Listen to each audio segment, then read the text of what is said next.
Well, if you were watching some parts of the media, you'd think there are only 3 people running for the Republican presidential nomination right now.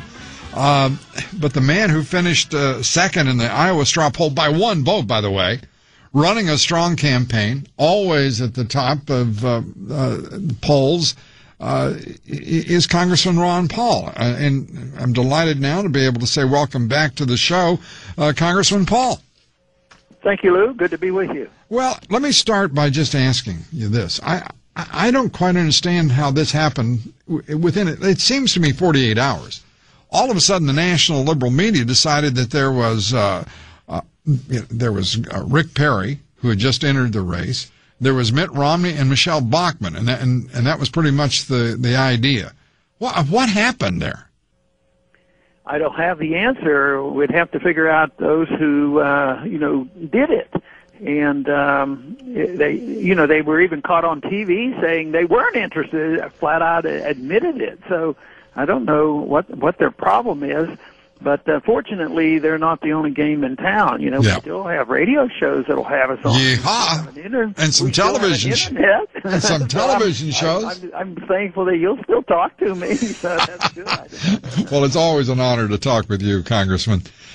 Your colleague Walter Jones said it's about the arrogance of certain people in the media who don't think he can win. I think it's something else going on. I think there's some folks who think you could win, and I think you and a number of other folks scare the dickens out of them. I think there's an establishment here that looks a little nervous right now to me. What do you think? I think so. I think they either don't understand what I'm saying, and that might be part of it. But then the other part, they do understand what I'm saying, and they don't want to story out. Because I do challenge, as you have over the years, challenge the status quo of the establishment when it comes to, Federal Reserve and foreign policy and things like this, things that you're not supposed to disagree on. The Republicans and the Democrats are probably in more agreement than most people realize. The rhetoric's different, but the policies always seem to say this stay the same, and they don't want us to really challenge that. So I think there's a little bit of that as well. Yeah, it's a funny thing. This I don't know what it is. There's some comfort in orthodoxies. The Democrats talk about their big tent, but by the time you get through with the nonsense, they're talking about one view of the world. The Republicans, they don't talk much about a big tent at all, but there's an orthodoxy there that's hidebound, and I don't quite understand why they're so afraid of ideas, because this country's built on ideas and an arena in which ideas collide and advocates crash into each other, sometimes loudly, profanely even. But the result is a great nation, and I don't understand why we're going in the way in which we are. And couldn't that be newsworthy? People don't have to agree with me, but if I am challenging them, maybe the message could be that there's a contest going on in ideas. So I think that in itself would justify a little bit more coverage, but maybe then again they have their own reasons for not wanting to hear my message. Well, I think that the national liberal media in particular is they're so consumed with preserving their initial if you will, compliance and complicity in the candidacy and in the presidency of Mr. Obama, that they don't quite know what to do. And now the Republicans are presenting all sorts of problems. Because I don't know about you, Congressman, I think this is a very strong field of candidates, and far too strong to dismiss effectively two-thirds of the field. I mean, it's bizarre. Yeah. It is, and the people who might be protecting the president isn't always those groups that are caring about the underdog. That's their image. Only Obama and his friends care about poor people.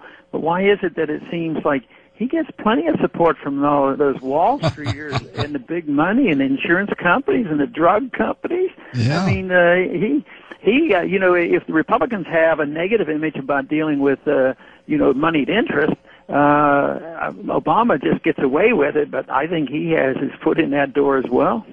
Well, I couldn't agree with you more. This president, a lot of folks don't want to pay attention to this, but the Republican Party in 2008, average donations were a lot smaller than that to the Democratic Party and this president.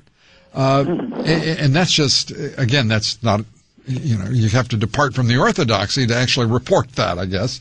But it's the fact. Let me ask you this. Ben Bernanke's up in Jackson Hole. The Fed chairman is going to make a statement, we're told, Friday afternoon, East Coast time. And I know you've got to be excited about that. Yeah, we were going to be sitting on pins and needles, but he said that he wanted to back off a little bit. He didn't want that speech every year to be releasing any significant information of the change or evaluation of monetary policy. So it'll be interesting what he's going to say, because I think he has something to do with monetary policy, and I don't know why people would listen other than the fact they're interested in what he might do or not say. Or drop one word or change a phrase. It's just amazing how markets can turn on 3 words. Either he puts it in these discussions or he drops it. But it's sort of exactly opposite of the way our market would handle financial information. What do you think here? What is the prescription going straight ahead for the Fed? What should they do? And I'm talking about within the limits of what is doable in the next 12 months. What should we as a nation be doing to restore prosperity? It is so difficult to do one thing and say that's going to do it.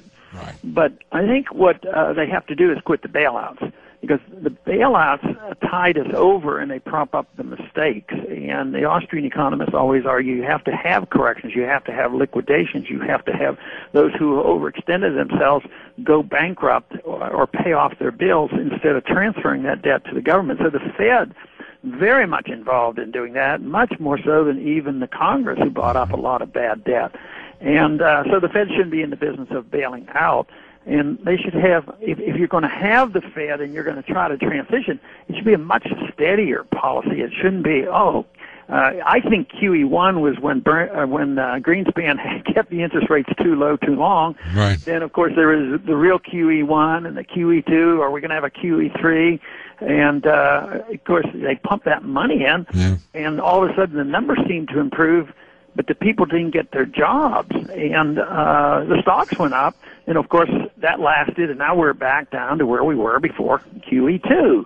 So that's about the only thing he can offer. I think they have to quit doing that. But ultimately, we're destined to have monetary reform. We have to do something differently. And there are those who are talking about monetary reform under the United Nations, but they're not talking about backing the currency or limiting the monetizing of debt. They just want to get control on an international, global extent, rather than just allowing the United States to issue the reserve currency. And, of course, people have lost the confidence in the reserve currency that we have, and I think that's why gold prices are soaring.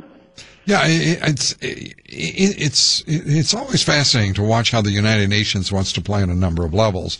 And we have a one world sort of movement that is every bit as debilitating as the nonsense that we've pursued in this country for some years, which is that monetary policy and fiscal policy can be divorced from the consequences of following those policies. I mean, this country has lived on a Candy Rock mountain of fantasy for 50 years, and I don't comprehend it. Well, it served our interest on the short run because we became a borrower, and the people trusted us because we had the military might and we had the financial might and the wealth.